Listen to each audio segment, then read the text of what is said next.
memberikan rumah makan deket dari kampus, harganya murah. Nah otomatis itu kan mahasiswa berarti segmen pasarnya, karena dia akan membeli makanan dengan harga yang murah dan porsi yang banyak. Nah, contohnya seperti itu. Terus itu kalau promotion, kalau promosional ya itu berdasarkan respon dari promosi yang kita lakukan. Terus habis itu kalau loyalty dari kesetiaan pelanggan. Terus kalau yang terakhir service itu berarti dari terfokus kepada pelayanan yang diberikan oleh perusahaan jasa kepada konsumen. Jadi ini jenis-jenis segmentasi ya, bisa pilih salah satu atau bisa dikombinasikan boleh. Misalnya kalau kombinasi pengen yang wanita misalnya ya, dari jenis wanita usia 20-30 tahun, wilayah Taipei, terus yang heavy user, maksudnya yang pengguna berat seperti itu kan kombinasi, berarti segmentasinya dikombinasikan dari beberapa jenis tadi.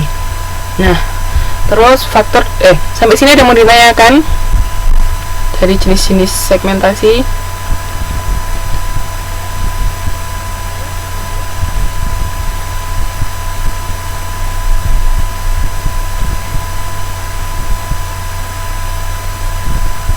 Halo?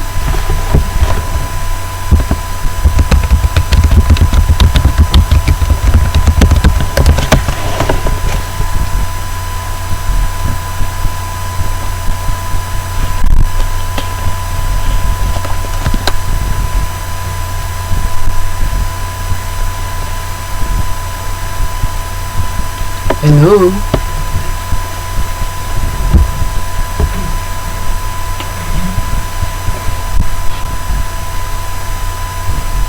Halo, bisa dengar suara saya?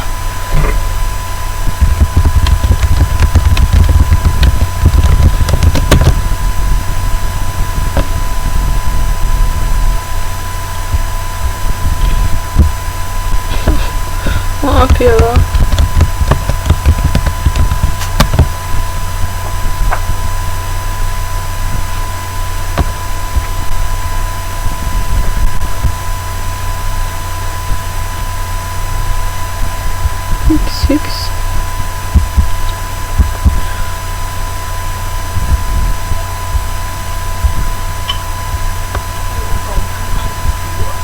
Hilang.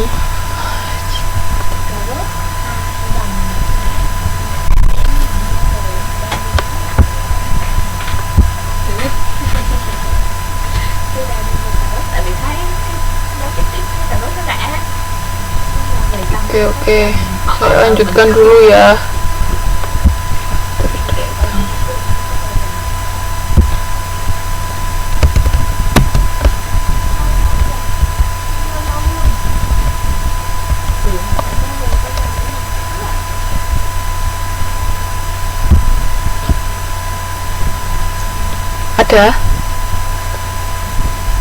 Sudah ada suaranya sekarang. Saya lanjutkan ya. Jadi kalau sekarang faktor dalam mengidentifikasi dan menyeleksi segmen pasar, ukuran dan pertumbuhan segmen, daya tarik struktural segmen, sasaran dan sumber daya perusahaan. Jadi harus dilihat dari dua sisi. Misalnya segmen yang kita tuju itu karakteristiknya seperti apa? Apakah mereka mampu? Belum ada apa? Apakah mereka akan mampu membeli jasa yang kita tawarkan atau tidak? Nah itu harus dilihat perkembangannya, sama disesuaikan dengan sumber daya yang dimiliki oleh perusahaan.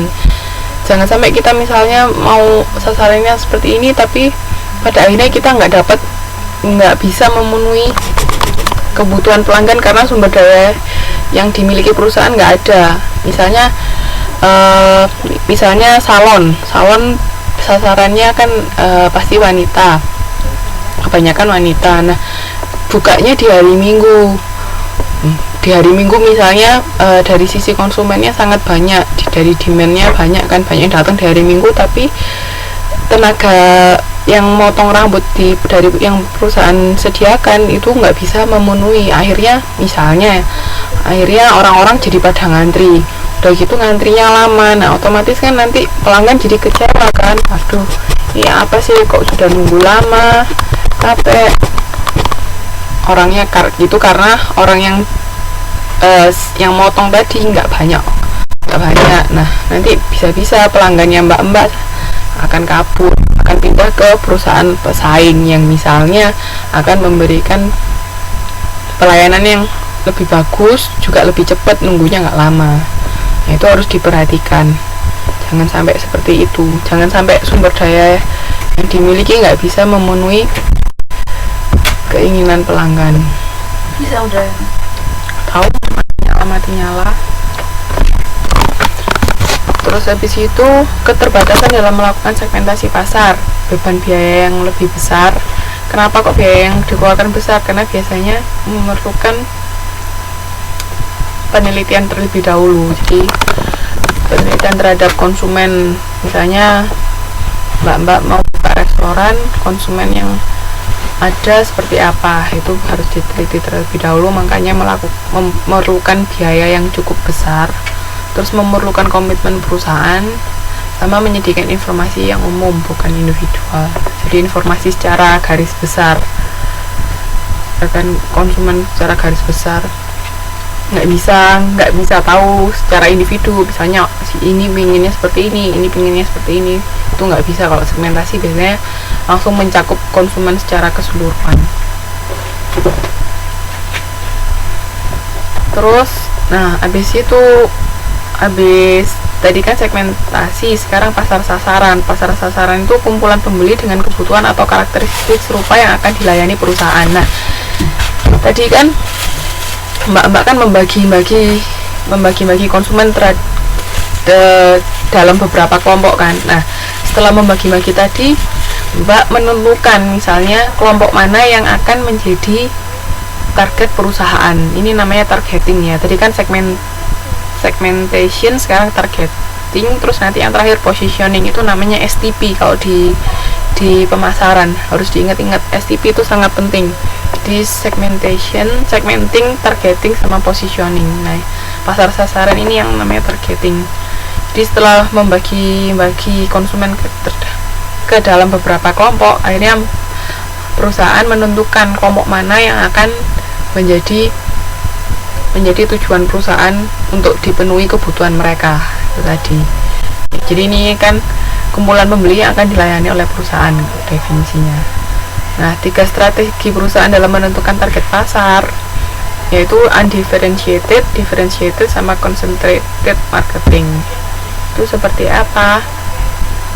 Nah kalau undifferentiated marketing itu pendekatan pemasaran yang tidak ada pembagian khusus atau segmen tertentu di dalam pasar. Jadi tidak ada segmentasi. Jadi di sini perusahaan berusaha untuk bisa memenuhi kebutuhan seluruh konsumen. Ya, jadi kita dari sisi perusahaan nggak melakukan pembedaan, nggak melakukan segmentasi.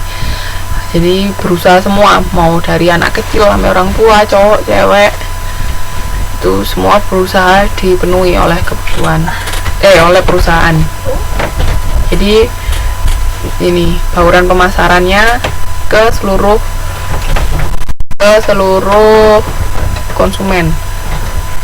Terus habis gitu, itu yang pertama ya, itu undifferentiated marketing. Nah tapi kalau di differentiated marketing, perusahaan mengidentifikasi beberapa segmen dan menerapkan bauran pemasaran yang berbeda atau marketing mix. Bauran pemasaran nama lainnya marketing mix ya, istilah bahasa Inggrisnya. Pernah dengar nggak? Nah, kalau yang differentiated ini berarti kita membagi pelanggan ke beberapa segmen. Sudah gitu masing-masing segmen tadi kita melakukan bauran pemasaran yang berbeda.